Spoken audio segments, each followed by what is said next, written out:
Assalamualaikum warahmatullahi wabarakatuh. Saya Ika Pratiwi dengan NIM 43010200166.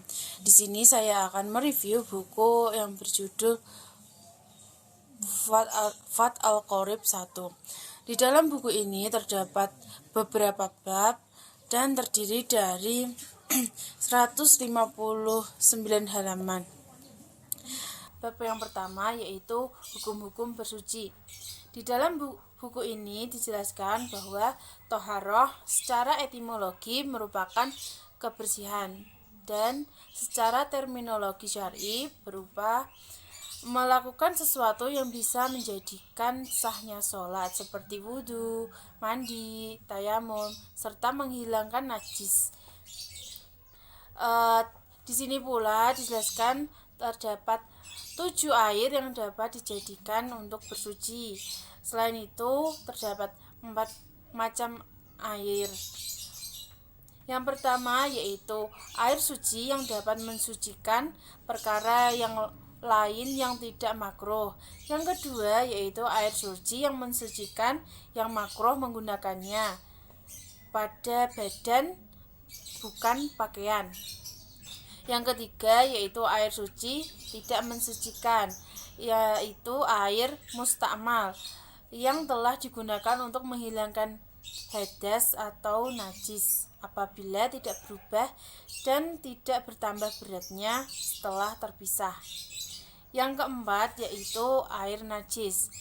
Air ini terdapat 2 macam, yaitu yang pertama air sedikit yang kurang dari 2 kolah yang terkena najis baik sedikit maupun banyak. Yang kedua yaitu air sebanyak 2 kolah atau lebih yang terkena najis dan mengalami perubahan baik sedikit maupun banyak.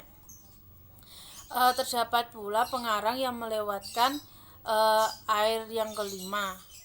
Macam air yang kelima yaitu air suci yang haram menggunakannya seperti wudhu dengan air yang digosok. Di sini pula dijelaskan mengenai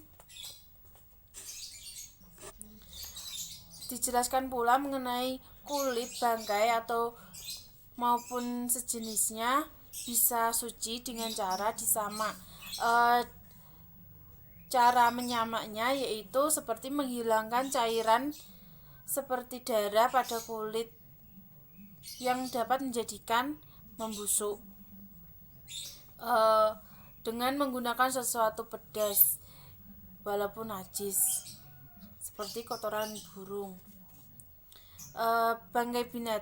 Bangkai ialah hewan yang mati dan tanpa disembelih secara syar'i, maka tidak termasuk janin binatang yang disembelih apabila keluar dari perut induknya dalam keadaan mati.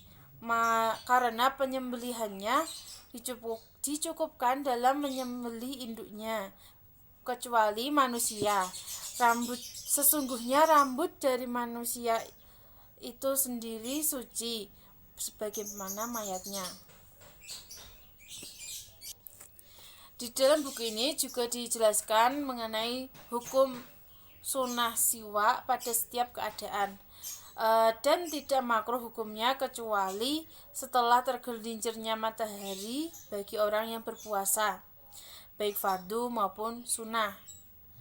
Hukum makruh akan berakhir dengan terbenamnya matahari. Sementara Imam An-Nawawi memilih pendapat tidak makruh secara mutlak. Selain itu terdapat 3 macam kondisi yang disunahkan untuk bersiwak, seperti 1, ketika bau mulut karena diam terlalu lama. Yang kedua yaitu ketika bangun tidur. Yang ketiga ketika akan mendirikan sholat.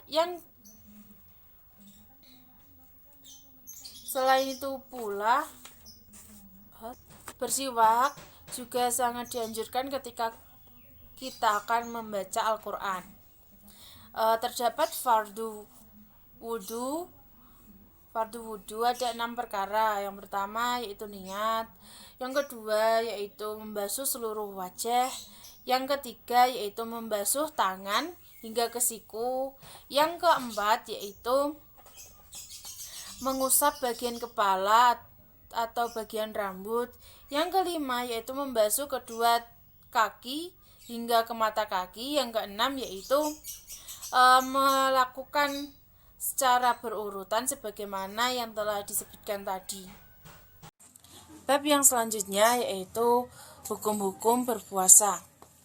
Hukum puasa adalah menahan dari segala hal yang membatalkan pada waktu siang pada hari yang boleh berpuasa bagi umat muslim, berakal dan suci dari haid nifas.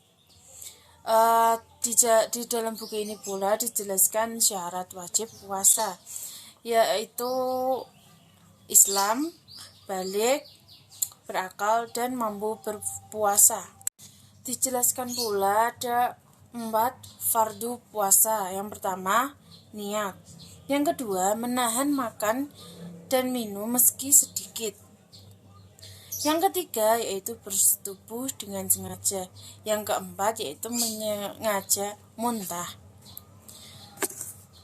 Serta terdapat pula sunnah yang perlu kita jalankan ketika puasa. Yang pertama yaitu menyegerakan buka. Yang kedua mengakhiri sahur selama tidak ragu. Yang ketiga yaitu meninggalkan ucapan kotor.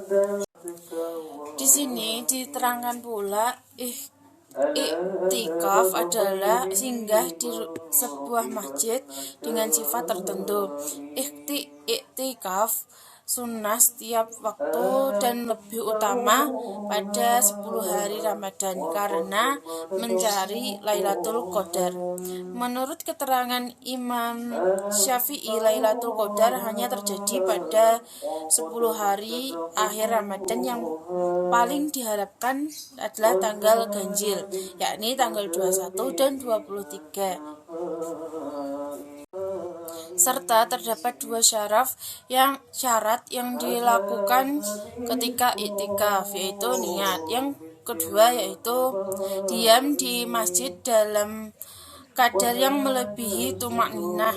Sekira diam tersebut disebut singgah. Syarat lain yaitu berakal, Islam, suci dari haid, nifas, dan junub. Tidak sah iktikaf yang tidak memenuhi syarat tersebut. Sekian yang dapat saya sampaikan, kurang lebihnya mohon maaf. Wassalamualaikum warahmatullahi wabarakatuh.